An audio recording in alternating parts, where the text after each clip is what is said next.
I sat in the lawyer's office, my hands clenched into fists beneath the polished mahogany table. The air in the room was thick with the scent of old books and leather, an oddly fitting backdrop for what felt like the final betrayal of my life. My brother, Daniel, sat across from me, relaxed, confident, as if he already knew what was coming. Maybe he did. Maybe I had been the fool all along, believing that our parents would treat us equally, even in death. The lawyer, an older man with thinning gray hair and round glasses perched on the edge of his nose, cleared his throat and began reading from the will. His voice was steady, almost indifferent, as if he were discussing the weather rather than the fate of everything our parents had built over a lifetime. To my beloved son, Daniel, I leave the entirety of my estate, including all financial assets, the family home, and personal possessions. To my daughter, there was a pause, a brief hesitation that made my stomach drop. I leave my love and best wishes. Silence. A deafening, suffocating silence. I felt the blood drain from my face. The words didn't register at first. Surely I had misheard. This was a mistake. A cruel joke. Something. Anything but the truth. Daniel turned his head slightly. Just enough for me to catch the smug, satisfied smirk playing at the corners of his lips. I wanted to slap it off his face. That can't be right, I finally managed to say, my voice barely above a whisper. I looked at the lawyer, desperate for some kind of clarification, some loophole, some explanation that would make this make sense. They wouldn't do that to me. The lawyer sighed, pushing his glasses up the bridge of his nose. I understand this must be difficult for you. But your parents made their intentions very clear. The will was updated last year, and they explicitly stated that everything would go to your brother. But why? My voice cracked, betraying the storm of emotions swirling inside me. I was their daughter. I was always there for them. I took care of Mom when she got sick. I was the one who handled everything when Dad had his stroke. My breath hitched, my throat tightening like a vice. Daniel let out a small chuckle, shaking his head. Come on, don't be so dramatic. Mom and Dad knew you were doing just fine on your own. You've got a career, an apartment, your own life. They probably thought you didn't need anything. Need anything? I repeated, my voice dripping with disbelief. That's what you think this is about. Needing something? My hands were shaking. Not out of sadness, not anymore. I was furious. Furious at Daniel, at the lawyer, at my parents for doing this to me. For making me feel like I was nothing. Like I didn't matter. I had always known that Daniel was their favorite. It was obvious in the little things. The way they spoke about him with pride. The way they made excuses for him when he messed up. The way they always seemed to forgive him no matter what he did. Meanwhile, I had to fight for every scrap of recognition. I worked harder, I achieved more, I made sacrifices, but it was never enough. Nothing I did could ever compare to simply existing as Daniel. But I never thought it would come to this. The lawyer slid a stack of papers across the table toward Daniel, motioning for him to sign. My brother barely glanced at them before picking up the pen, his hand moving fluidly as he claimed what was now legally his. I couldn't stay there. I couldn't breathe in that room any longer. Without another word, I pushed back my chair and walked out. I heard the lawyer call my name, asking if I had any questions or needed a copy of the documents, but I ignored him. I needed air. Stepping outside, I felt the crisp autumn wind hit my face. It should have been refreshing, grounding, but it wasn't. My whole world had just been rewritten, and I had no idea what to do next. I pulled out my phone, my fingers hovering over the screen. There was no one to call. No one who would understand. My friends would tell me to contest the will, but I knew that would be pointless. My parents' intentions were clear. There was no mistake. They had chosen Daniel. Again, tears burned at the edges of my eyes, but I refused to let them fall. Not here. Not for them. They didn't deserve my grief. Instead, a different thought began to take shape, one that sent a cold shiver down my spine. They had taken everything from me, but I had something too. A secret. One they had buried for years. One I had kept quiet about out of some misplaced sense of loyalty. I had never planned on using it. Never wanted to. But now it felt like my only weapon. If Daniel wanted everything, then he could have it. Along with the truth that would destroy him. I spent the rest of the day in a daze, my mind replaying the words from the lawyer's office over and over again. My parents had left me nothing. Not a cent. Not even a sentimental trinket. Just their love and best wishes. As if that meant anything when they had given Daniel everything. By the time I got back to my apartment, the initial wave of shock had faded, leaving behind something much darker, rage. Not the fleeting kind, but the kind that settled deep in your bones. The kind that made you rethink everything you thought you knew about the people closest to you. I sat on my couch, staring blankly at the wall, my fingers gripping my phone so tightly that my knuckles turned white. A part of me wanted to call someone, maybe a friend, maybe a lawyer, but I knew what they would say. Contesting the will would be expensive and pointless. My parents had been of sound mind when they made their decision, and the law was on Daniel's side. That was when the thought hit me again. The secret. The one I had kept buried for so many years, unsure of what to do with it. I hadn't thought about it in a long time. It had been nothing more than a quiet suspicion when I was younger. A nagging feeling that something about Daniel's place in our family didn't quite add up. He had always been different, not just in personality but in the way our parents treated him. They coddled him, excused his mistakes, and showered him with affection in a way they never did with me. At first, I thought it was just favoritism. But when I was 17, I found something that changed everything. It happened on a rainy Saturday afternoon. Our parents had left for a weekend trip, and I was home alone, bored and restless. I wandered into the attic, looking for old photo albums, or anything interesting to pass the time. That was when I stumbled upon an old wooden box, hidden beneath a pile of dusty blankets. Something about it seemed off.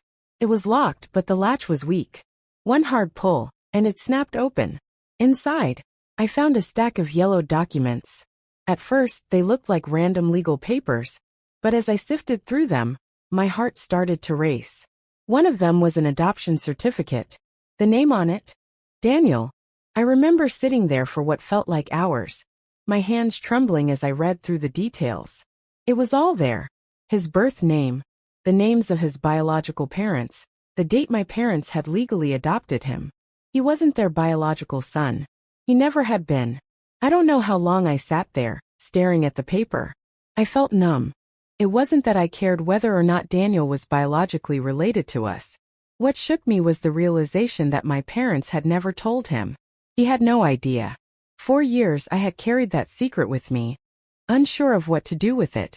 Telling him had felt cruel at the time. What good would it do? He was our parents' son in every way that mattered. Biology didn't change that. So I put the papers back and never spoke of it again. But now everything was different. I pulled out my laptop and started searching through my emails, trying to find any trace of the digital copies I had made back then. I had scanned the documents just in case, and I knew they were somewhere. It didn't take long before I found them, buried deep in an old folder. I opened the files, my eyes scanning over the details once more. Even after all these years, the words still hit me like a punch to the gut. Daniel wasn't my parents' real son, and according to the wording of the will, everything was left to their biological child. Which meant, legally, everything belonged to me. My breath caught in my throat. Was this real? Could it really be this simple? I spent the next few hours researching inheritance laws, my heart pounding with every new piece of information I uncovered. From what I could tell, the will's language was specific enough that Daniel could be completely disinherited if I pursued legal action. He wasn't their biological child, and if that fact was brought to light, the entire estate would default to me. The realization sent a shiver down my spine. I had the power to take everything from him, just like he had taken everything from me. But then, another thought crept in, one I hadn't considered before. If Daniel didn't know he was adopted, what would this revelation do to him? Would it destroy him? Would he even believe me? For the first time that day I hesitated. I had spent my entire life resenting Daniel for the way our parents had treated us differently. But was this really the way to get justice? Would ruining his life make me feel any better? I didn't know. But after everything that had happened, I was no longer sure I cared. It had been 3 days since the reading of the will, and the anger still seethed in me. I had barely slept, barely eaten. spending every moment obsessing over what to do with the information I had uncovered. I could feel the weight of the adoption papers pressing on me, a constant reminder of the secret that could unravel everything. Every time I thought about Daniel, about how smug he had been when he signed the papers, I felt the familiar rush of bitterness and frustration flood my chest. My hands shook with anticipation, not from nerves, but from a desire for justice that had been brewing for years. I had made my decision. I was going to confront Daniel. I was going to reveal the truth that could break him, that could change everything. The truth that would make him see, once and for all, that I had never been the problem, that I had never been the one who didn't deserve my parents' love. It was his turn to face the consequences of his ignorance. I spent that morning preparing myself for the confrontation. My apartment felt too small, too suffocating, as if the walls were closing in on me. I couldn't stay here anymore. Not with the storm inside my head raging louder by the second. I needed to see Daniel. I needed him to understand everything. Just how much he had taken from me. How much he had ruined for me. The sun was already setting when I drove to his house. It was a sprawling modern property on the outskirts of town, surrounded by neatly manicured lawns and expensive cars.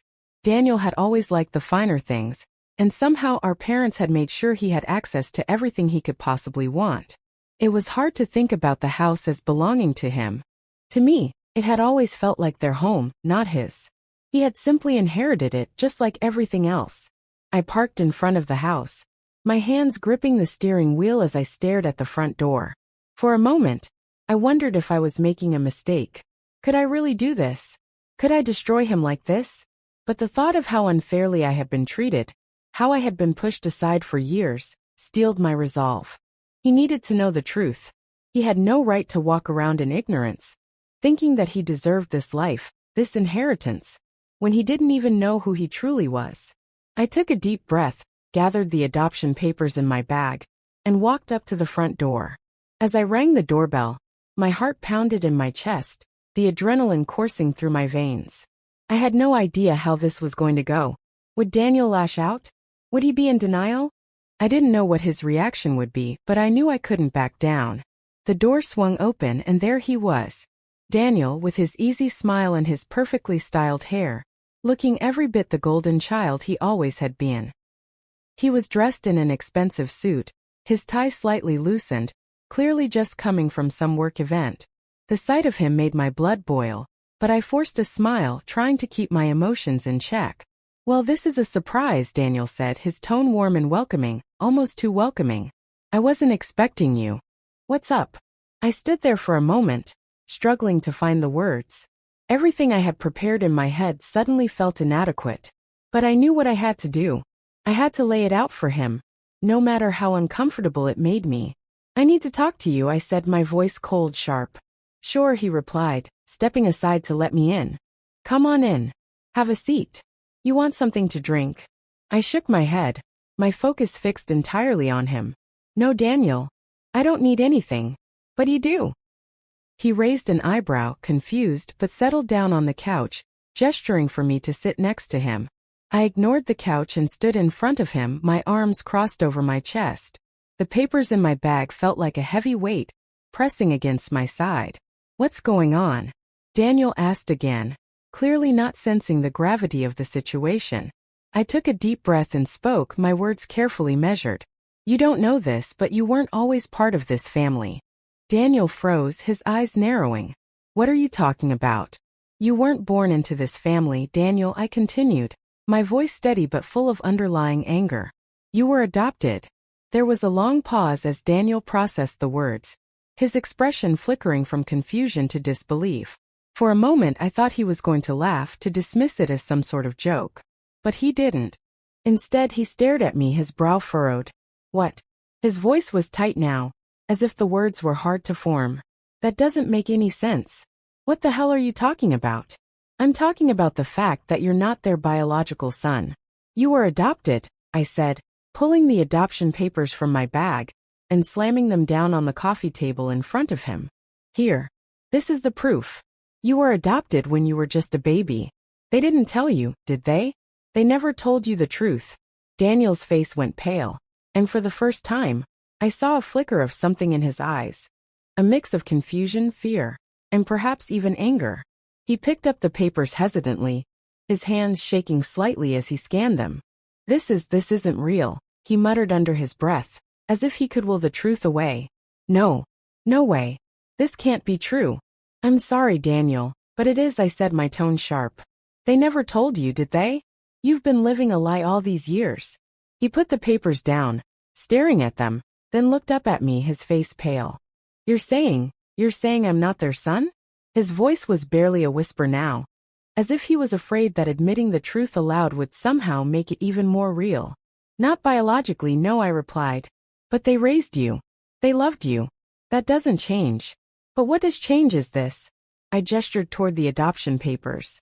"You weren't their child by blood, and that's what matters now." Daniel was silent for a moment, his eyes scanning the room, as if he were trying to find some escape from the truth that was crashing down on him. Finally, he stood up and began pacing, his hands running through his hair in frustration. "This is insane," he muttered. "I can't believe this. Why didn't they tell me? Why would they hide something like this from me?" "I don't know," I said quietly, "but they did. And now that they're gone, it's time you knew the truth. You weren't just given this family, Daniel. You weren't born into it. You were chosen. But that doesn't mean you have any more right to this life than I do." Daniel stopped pacing and turned toward me, his eyes wide with disbelief.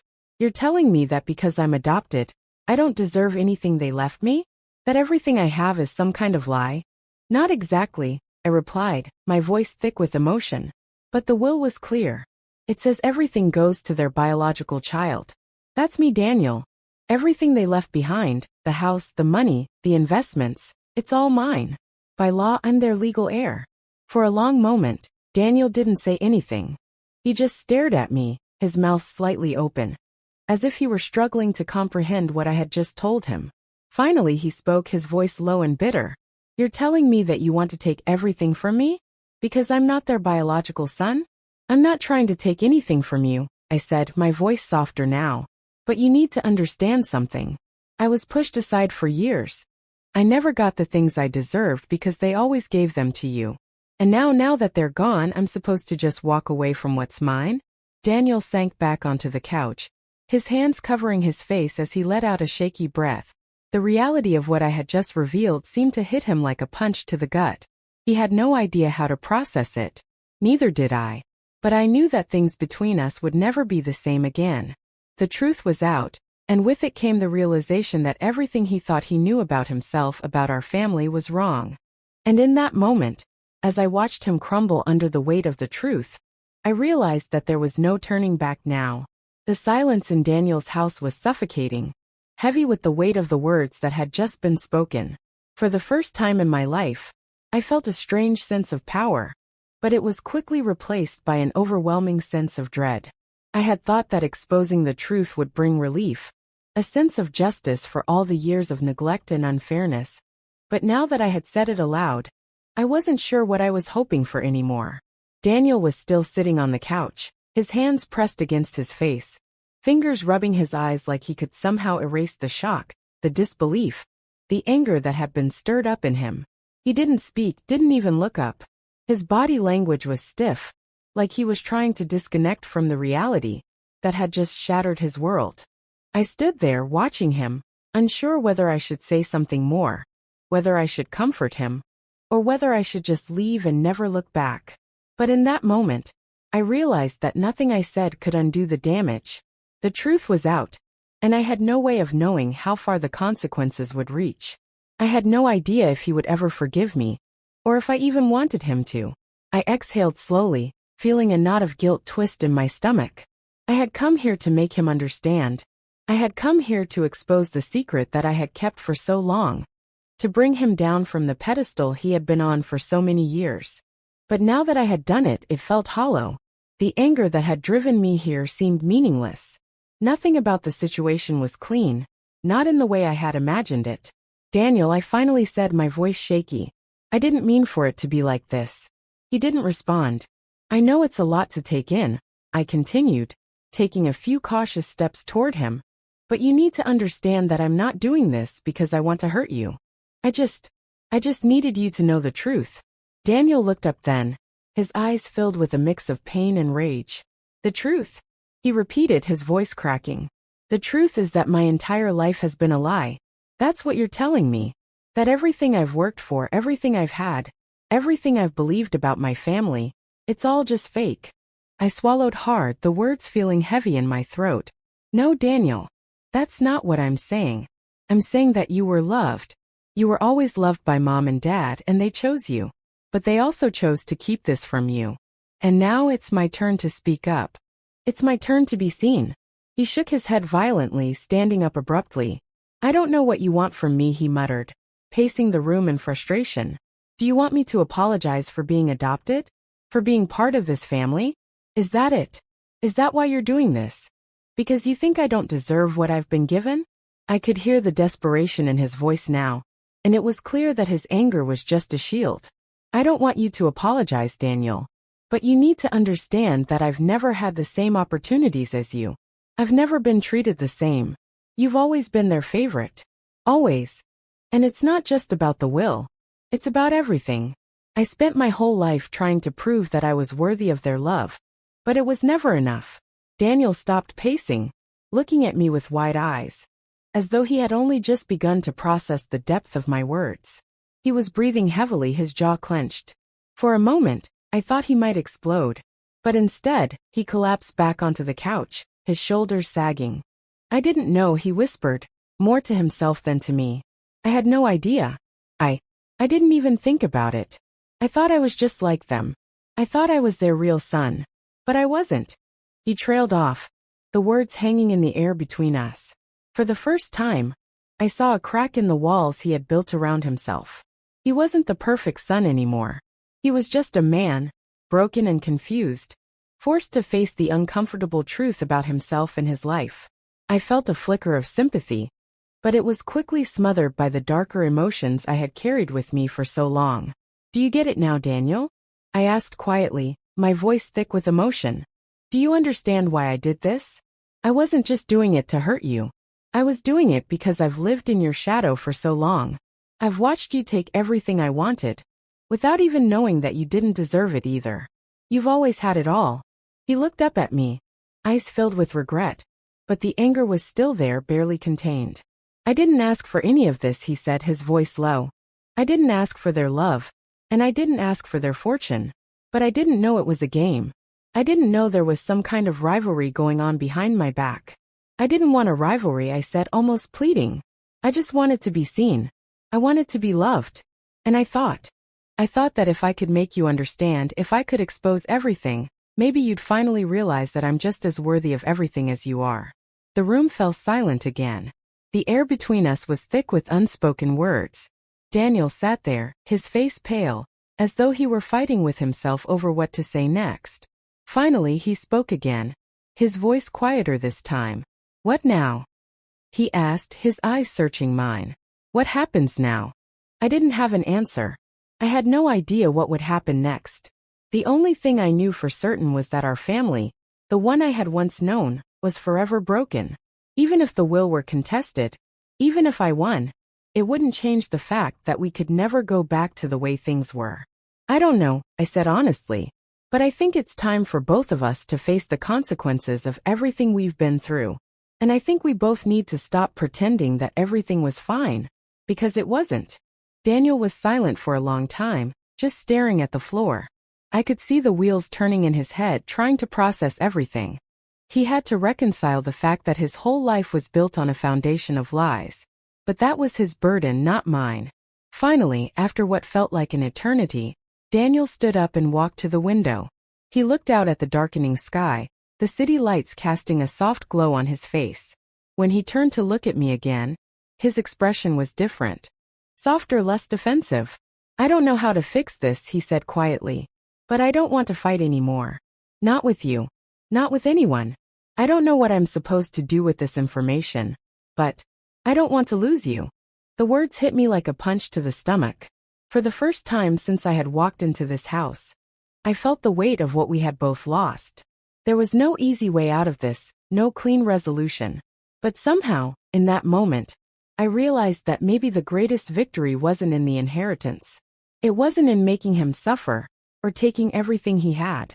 It was in the understanding, in the acknowledgement of the pain, of the years of neglect, of the anger that had shaped us both. I don't want to lose you either, I whispered, my voice hoarse. But I think we need some time. Time to figure out who we are now. Time to heal. Daniel nodded slowly, his gaze never leaving mine. Yeah, he said quietly. Maybe we both need that. And with that, the tension in the room shifted. Not resolved, not gone, but acknowledged. There would be no quick fixes. No hi midi reconciliaschen. But maybe, just maybe, there was a path forward. A path that didn't involve holding on to the past. A path that allowed us to move beyond the shadows of our parents' decisions and begin to rebuild something of our own. It was a small step, but it was a step nonetheless. And that for now was enough. The road ahead was uncertain, but for the first time, it felt like we both had a chance to finally decide who we were, who we could be, without the weight of their legacy hanging over us. The truth had been revealed, and while it had torn us apart, it was also the first step toward understanding, toward healing. And maybe that was the beginning of something better. Even if it was just the start of a long journey, it was over in a way. But in another, it was only just beginning.